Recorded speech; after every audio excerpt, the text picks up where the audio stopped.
Salut à tous et bonne année. Aujourd'hui, on se retrouve avec Marquis, Bonjour. et qui est All Might. Alors aujourd'hui, on va faire un petit topo, un petit retour sur sa compétition qui a eu lieu du coup le 7 décembre 2025. Et à l'heure actuelle, pour faire le point, nous sommes le 2 janvier 2026. Alors Marquis, est-ce que tu peux nous expliquer un peu comment ça s'est passé, ta compétition? Donc d'abord bonjour à tous, bonne année comme il l'a dit. Donc la compétition, pour revenir à la compétition, donc c'était une compétition de street lifting. Le street lifting, il y a 4 mouvements dedans, donc le muscle up, la traction, le dips et le squat, en sachant que ces 4 mouvements-là sont lestés. Et le but, c'est de faire le plus gros total. Donc pour cette compétition, je me suis entraîné pendant 6 mois. Donc j'ai commencé au mois de juillet 2025 jusqu'à fin décembre. Donc au niveau de mes barres, un peu déçu, on va dire, parce qu'il y a des barres qui passent à l'entraînement qui ne sont pas passées en compétition. Mais bon, au final, je reste satisfait parce que j'ai quand même augmenté mon total de plus 18 kilos, je crois. Donc au final, c'est pas mal. Et en sachant que voilà, cette année aussi, en 2026, je compte refaire Olympiade, mais m'entraîner sérieusement pendant 1 an sur le street lifting.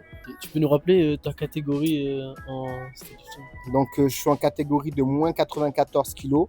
J'étais à la pesée 93,5 kg. Okay, ouais, en sachant que cette année, je pense descendre en moins de 83 kg. Ah ouais, tu vas descendre du coup de catégorie. Ouais, je vais descendre en poids. Il y a une stratégie derrière ou par exemple Monsieur Le Pas forcément, parce que voilà, j'ai vu qu'en moins de 94 kg, j'étais plutôt bien. J'avais des charges assez bien, on va dire, pour mon poids. Mais je pense que si je descends un peu plus, mes charges au niveau de la traction de cela vont monter. Après, c'est à moi de m'efforcer de faire en sorte que la poussée reste la même. Ouais. Que c'est pas trop perdre sur la poussée. Ok les gars, on a changé de spot parce que là-bas il y avait une petite musique et du coup ça grésillait un peu. Mais du coup voilà, on va continuer. Marquis, est-ce que tu peux nous parler un peu de tes performances du coup pour ce jour, cette compétition que D'accord, donc le jour J, j'ai eu des perfs qui restent normales. Donc muscle up, j'ai fait un 15 kg. Traction 68,5. Dip 115. Et squat 217,5. En sachant que voilà, à l'entraînement, je suis à beaucoup plus. Mais comme le jour J, j'ai été là, mais je pense que c'est vraiment au muscle up parce qu'on a 3 passages. Donc mon premier muscle up 15 est passé. Et deuxième muscle up 20 kg n'est pas passé. Donc je pense que mentalement, ça m'a un peu touché pour le reste de la compétition. Okay. Et tu peux nous parler de tes perfs en dehors de compétition? Donc en dehors de la compétition, j'ai muscle up 22,5. Okay, ouais. J'ai un dips à 120 kg, 125, 122,5, 125. J'ai une traction à 72,5 et j'ai un squat à 240. D'accord, oui. Au squat. Donc franchement, ce jour-là, après voilà, le squat, quand je le fais, c'est vraiment squat. Plus un autre mouvement derrière. Donc il faut dire que je suis frais. Ouais.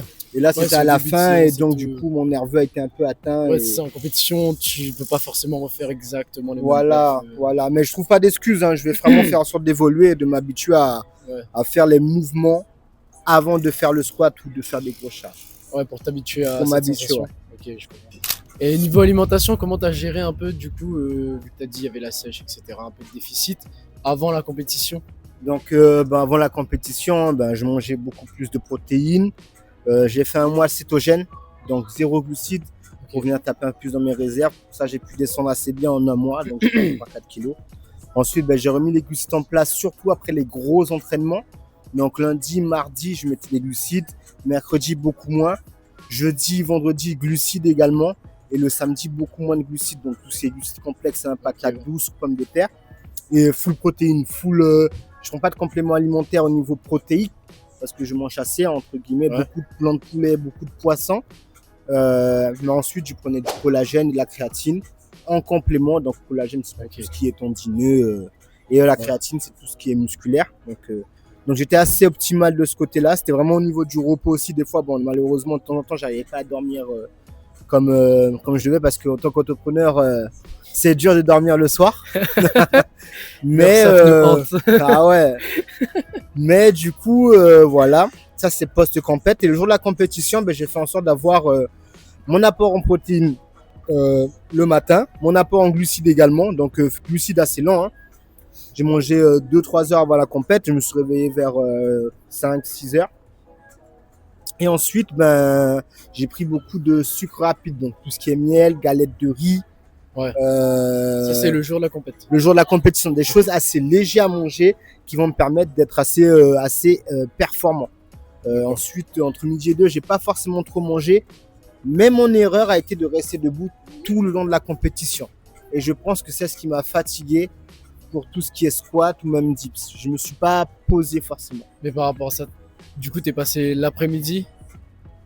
Je suis passé le matin, mais après l'après-midi, on a eu une petite coupure entre midi et 2. Et l'après-midi, du coup, pour le dips et le squat. Donc le matin, on a eu muscle up, traction, coupure, dips et squat. Et je pense que c'est cette coupure-là, j'aurais dû me poser un peu plus. Ouais. J'ai marché. J'étais pas forcément en stress, mais j'étais plutôt en train de me remettre en condition, me remettre en état. Et ça a été une erreur de ma part. Ok. Du coup, sur l'aspect mental, le jour J, j'étais confiant. J'étais confiant. Ah oui, j'étais purement confiant. À l'échauffement, j'ai vraiment mis des charges qui étaient assez légères. Et quand je suis passé, malheureusement, bon, c'est pas passé, mais j'étais confiant. Et je pense que cette confiance en moi, c'est pas forcément détruit, mais c'est effrité avec ces no reps. Donc du coup, au final, j'ai essayé de rattraper par la suite, mais c'était un peu compliqué. D'accord. Est-ce que tu peux un peu nous expliquer comment tu as géré l'avant-compétition, la gestion du stress, comment c'était, gestion du stress, etc. Avant la compétition, avant chaque compétition que je fais, j'ai pas vraiment de stress parce que je sais que les entraînements que je mets en place, autant pour moi, peuvent me permettre de progresser. Je m'entraînais 2 fois par jour.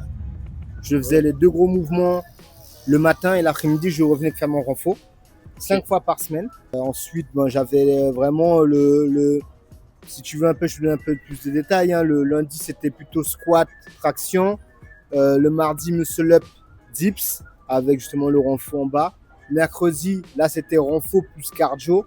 Jeudi, je revenais squat, traction, mais beaucoup moins. Vendredi, muscle up, dips, renfort toujours. Et des fois, le samedi, je mettais une 3e séance squat, beaucoup plus léger. Et je faisais un peu plus de renfort. Et tu as eu besoin de faire une sèche juste avant? Oui. Okay. Là, j'étais monté avant la compète à 96-97 kilos. Donc, j'ai dû perdre 4 à 3 kilos entre temps. C'était assez simple parce que c'était vraiment que de l'eau pour être au poids le jour J. Après, c'était assez rapide, un peu de cardio, un peu de tapis, quelques ergos, beaucoup plus de circuit training, plus de volume. Faut être malin. Et au niveau de la bouffe, j'ai fait un petit déficit et c'était bon. Hein. Ok, c'est carré ça. Alors, est-ce que tu peux nous parler du coup de ton classement? Comment ça s'est passé? Au niveau du classement, après, il faut savoir que dans le street lifting, malheureusement, les poids lourds un peu sont très peu nombreux. Ouais. Donc, il faut savoir qu'on était 2 dans ma catégorie. Et j'ai fini premier avec un total de 415 kilos, en sachant que moins 87 également, ils étaient 2. Les catégories les plus remplies, il y avait moins de 73, moins de 80 kilos et moins de 66 kilos. Ils étaient full entre 6 et 8 participants, en sachant que 8, c'est le total.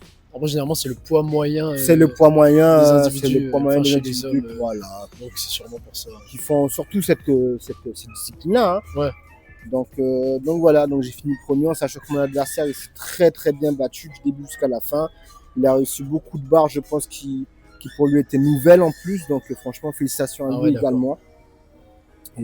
Voilà. Il a passé des PR. Il a passé de belles barres, de très belles barres. Après, je ne connais pas, comme je dis. Ouais. Hein, mais après, je pense que par rapport à la première compétition qu'il a eue, c'était magnifique. Il a tout kiffé. Et par rapport à post-compétition, cette fois-ci, comment tu peux nous dire comment tu as repris les entraînements, comment ça s'est déroulé? Peut-être une semaine off, je sais pas. Ouais, donc après la compétition, comme il a dit, comme tu as dit, j'ai fait une semaine off. J'ai pas forcément fait de grosses séances ou de séances polyarticulaires, mais je suis venu à la salle pour faire de la récup actif. Donc tout ce qui est cardio, léger renfort, beaucoup d'étirements à la maison, énormément.